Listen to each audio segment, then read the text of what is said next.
جناب صدری دی وقار، محترم سامعین کرام اور میرے عزیز دوستوں، السلام علیکم۔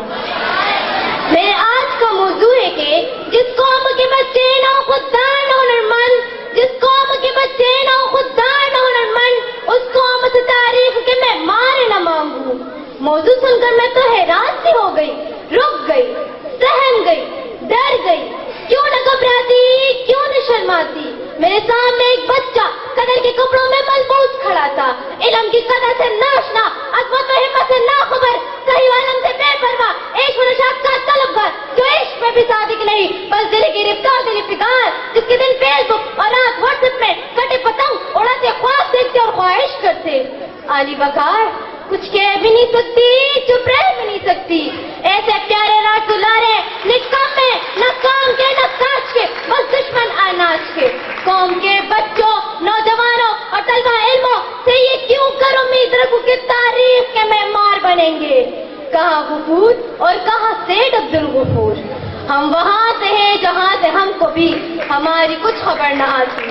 اس تصور اور تصویر کو یہ بالکل مایوس ہو گئی تھی کہ سروش غیب سے ایک آواز آئی، لا تقنطوا من رحمت اللہ، نا امید نہ ہو ان سے اے رہبر فرزانہ، کم گوشت ہے لیکن بے ذوق نہیں رہے۔ اس سے میں چونک اٹھی، بیدار ہوئی، خیال کا پرندہ اڑا، سوچ سے اڑان بھری، فکر پرواز کر گئی۔ علی وقار میرا وجدان یہ کہتا ہے، مجھے دکھائی دے رہا ہے ان نوجوانوں میں، شمع علم کے پروانوں میں کل کے قدیر بھی ہے، ملک کے تقدیر بھی ہے، ان میں شیر خان بھی ہے، راشد منہاج جیسے مرد میدان بھی ہے۔ تو میرے بھائیوں بہنوں اٹھیے اور منزل کی جانب چلیے۔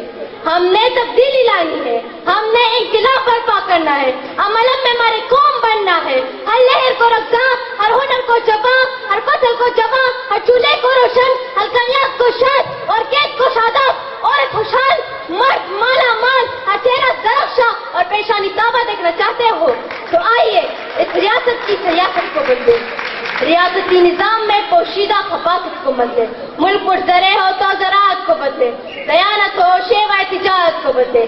آخر میں صرف اتنا کہوں گی، شراب کہن پہ پلاسا کیا، شراب کہن پہ پلاسا کیا، وہی جام گردش میں لاسا کیا، مجھے عشق کے پر لگا کر اڑا، مجھے عشق کے پر لگا کر اڑا، میرے خواب جگنو بنا کر اڑا۔ خرد کو غلامی سے آزاد کر، خرد کو غلامی سے آزاد کر، جوانوں کو ویروں کو استاد کر۔ والسلام۔